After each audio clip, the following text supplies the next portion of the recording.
Hey guys, we were doing resource planning. तो आप अभी हमें देखना है कि हम रिसोर्सेज को प्लान कैसे कर सकते हैं। हमने देखा कि कौन सी स्टेट में किस टाइप की कमी है और फिर हमें जो है एक बैलेंस्ड रिसोर्स प्लानिंग करनी पड़ेगी सो दैट हम लोग प्रॉपरली हर एक स्टेट में इक्वली रिसोर्सेज पहुंचा सकें।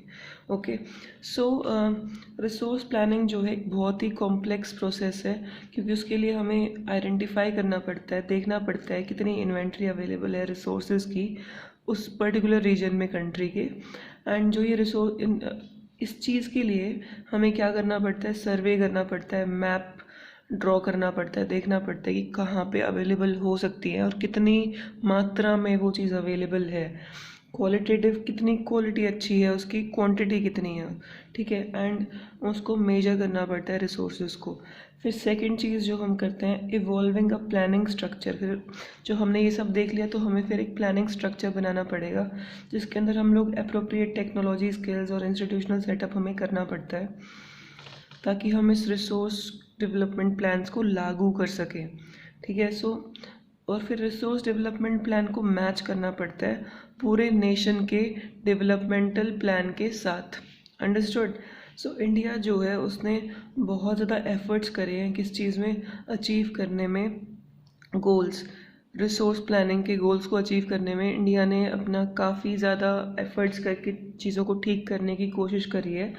And from first 5 year plan से ही इंडिया ने थोड़ा सा ध्यान रखने की कोशिश करी है, जो कि इंडिपेंडेंस के बाद। फर्स्ट 5 ईयर प्लान कब आया था? Just after independence. ओके, जो रिसोर्सेज की अवेलेबिलिटी है, मौजूदगी है, वो बहुत ही ज़रूरी है, कंडीशन है अगर हमें किसी एक रीजन को, किसी भी रीजन को डेवलप करना है। अगर यार रिसोर्सेज ही नहीं होंगे तो हम लोग उस एरिया को डेवलप कैसे करेंगे? उसके लिए एटलीस्ट कहीं पे भी रिसोर्सेज तो होना ज़रूरी है, राइट? लेकिन सिर्फ अवेलेबिलिटी होना रिसोर्सेज की वो भी काफ़ी नहीं है।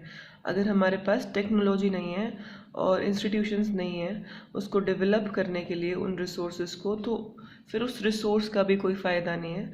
So we should have first of all resource, then secondly technology and institutions, अगर हमें उस रिसोर्स को यूटिलाइज करना है तो।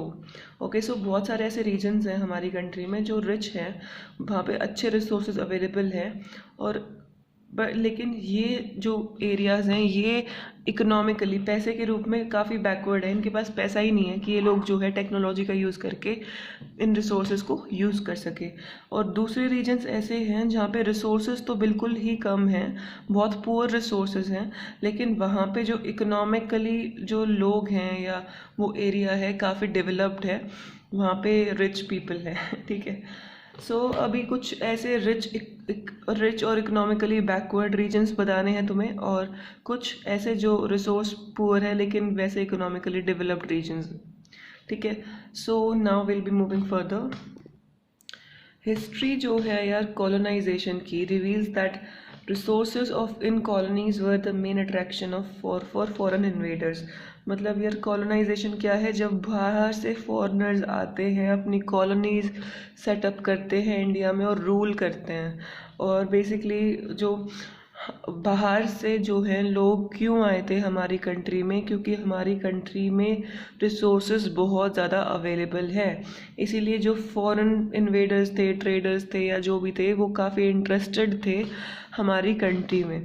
प्राइमरीली जो है, जो टेक्नोलॉजिकल डेवलपमेंट की ज़रूरत थी, primarily the higher level of technological development of the colonizing countries that helped them to exploit resources of other regions and establish their supremacy over the colonies. शुरुआती दौर में कॉलोनीज सेटअप हुई, उन्होंने जो है काफ़ी अच्छी टेक्नोलॉजीज़ अपनी कंट्री से वो लेके आए, वो यूज़ करी, उसकी वजह से ही जो है हम रिसोर्सेज को यूज़ कर पाए। ठीक है, एंड जब वो लेकिन उन्होंने एक्सप्लॉइट कर दिए यार रिसोर्सेज। अब एक्सप्लॉइटेशन ऑफ रिसोर्सेज हो गया और उन्होंने दिखाया कि हाँ भाई हम सुप्रीम है, हम रिसोर्सेज बना सकते हैं, हमारे पास टेक्नोलॉजी अवेलेबल है, ब्ला ब्ला ब्ला। ठीक है, इसीलिए जो रिसोर्सेज हैं देयरफॉर वो कंट्रीब्यूट कर सकते हैं डेवलपमेंट में सिर्फ तभी अगर प्रॉपर टेक्नोलॉजिकल डेवलपमेंट है और इंस्टीट्यूशनल चेंजेस है, ये हम ऊपर भी देख चुके हैं। सो इंडिया ने एक्सपीरियंस किए हैं अलग अलग फेजेस कॉलोनाइजेशन के, कि कभी कोई आके रूल कर रहा है कभी कोई, तो वो इंडिया ने एक्सपीरियंस करे हैं बहुत टाइप के फेजेस। सो देयरफॉर इंडिया जो है डेवलप इन इंडिया के अंदर जो डेवलपमेंट है जनरली अगर हम देखें, एंड रिसोर्स डेवलपमेंट अगर हम पर्टिकुलर में देखें, तो उसके अंदर सिर्फ अवेलेबिलिटी ऑफ रिसोर्सेज इन्वॉल्व नहीं है, बट टेक्नोलॉजी भी इन्वॉल्व है, क्वालिटी ऑफ ह्यूमन रिसोर्सेज भी, एंड हिस्टोरिकल एक्सपीरियंस। मतलब बाहर से यार जो अच्छे जो लोग आए, पोर्चुगीज़ वगैरह आए या ब्रिटिशर्स आए, उनके पास टेक्नोलॉजी थी, उनके पास दिमाग था, मतलब वो काफ़ी ज़्यादा यूटिलाइज करते थे, रिसोर्सेज का यूज़ करते थे। सो उनकी वजह से गुड ह्यूमन, मतलब क्वालिटी ऑफ ह्यूमन रिसोर्सेज की वजह से, उनके एक्सपीरियंस जो उनकी कंट्री में रहे होंगे उसकी वजह से, और हमारे यहाँ रिसोर्सेज की वजह से और उनकी टेक्नोलॉजी की वजह से जो है हम कहीं ना कहीं रिसोर्सेज को यूज़ कर पाए। अब हम देखते हैं हम कंजर्व कैसे कर सकते हैं, रिसोर्सेज को बचा कैसे सकते हैं।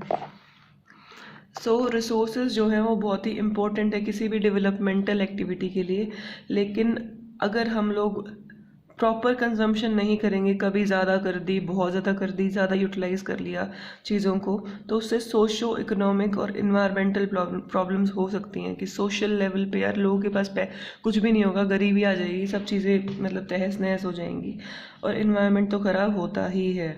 ठीक है, सो इन चीज़ों को ओवरकम करने के लिए रिसोर्स कंजर्वेशन बहुत ही इम्पोर्टेंट है अलग अलग लेवल्स पे। ठीक है, तो इट डिपेंड्स ऑन कि किस टाइप का रिसोर्स है, किस टाइप का एरिया है, कहाँ पे किस टाइप की कंजर्वेशन की हमें ज़रूरत है। तो ये जो है ये मेन कंसर्न है लीडर्स का, कि हम कंजर्व कैसे करें रिसोर्सेज को। इवन पास्ट में भी जो थिंकर्स थे वो काफ़ी कंसर्न थे इस चीज़ को लेके, एंड जैसे गांधी जी हैं वो बहुत ही ज़्यादा मतलब एकदम दृढ़ता से बोल सकते हैं हम उस चीज़ को, कि अपनी कंसर्न को बताते थे, कि बहुत ही कि एकदम प्रॉपर सटीक चीज़ बोलते थे गांधी जी रिसोर्स कंजर्वेशन को लेके। वो कहते थे कि there is enough for everybody's need, कि यार इतना तो अवेलेबल है कि सबकी जो ज़रूरतें हैं वो पूरी हो जाएं, लेकिन हाँ, एंड नॉट फॉर एनीबडीज़ ग्रीड, लेकिन इतना नहीं है कि किसी का लालच ख़त्म कर सके। ठीक है, नीड तो सबकी पूरी हो सकती है, इतने रिसोर्सेज हमारे पास हैं, लेकिन किसी का लालच पूरा करने के लिए हमारे पास इतने रिसोर्सेज अवेलेबल नहीं हैं। ये बहुत ही इम्पोर्टेंट लाइन है। तो गांधी जी ने देखो कितनी सटीक बात बोली थी। सो ही प्लेस्ड, तो उन्होंने ग्रीडीनेस और सेल्फिशनेस जो ह्यूमंस की है, इंडिविजुअल्स की है, और जो एक्सप्लॉइटेटिव की ख़राब ओवर यूज़ करने की जो आदत है, मतलब मॉडर्न टेक्नोलॉजी का यूज़ करके ओवर यूज़ करना, एक्सप्लॉइट करना नेचर को, वो सबसे बड़ा कॉज है, रीज़न है रिसोर्स की ख़त्म होने में ग्लोबल लेवल पर। क्योंकि लोग ग्रीडी हैं, लालची हैं, because of that our resources are getting depleted. So वो जो मास प्रोडक्शन है कि बहुत ज़्यादा लेवल में प्रोडक्शन करना रिसोर्सेज की, वो उसके खिलाफ थे, एंड वो चाहते थे कि जो ये प्रोडक्शन ऑफ मासेस है इसको ख़त्म कर दिया जाए, इसको मास प्रोडक्शन को किससे रिप्लेस कर दिया जाए, प्रोडक्शन बाय मासेस, की बहुत सारे लोग प्रोड्यूस करें, ना कि मास प्रोडक्शन ज़्यादा हो, ऐसा नहीं होना चाहिए, लोग प्रोड्यूस करें, वो चीज़ होनी चाहिए। ठीक है, मतलब कि उसका एक प्रॉपर यूटिलाइजेशन लोगों को सीखना चाहिए, इंस्टेड ऑफ ज़्यादा एबंडेंस में उसी सेम रिसोर्स को बनाने की बजाय जो रिसोर्सेज जितने बन गए हैं, जितने प्रोड्यूस हो गए हैं, उनको कैसे एक प्रॉपर तरीके से यूटिलाइज करा जाए, वो सीखना चाहिए लोगों को। तो गांधी जी ये बोल रहे थे। ऑलराइट गाइज, और चीज़ें हम next topic will be reading in our next class. Till then bye bye, take care.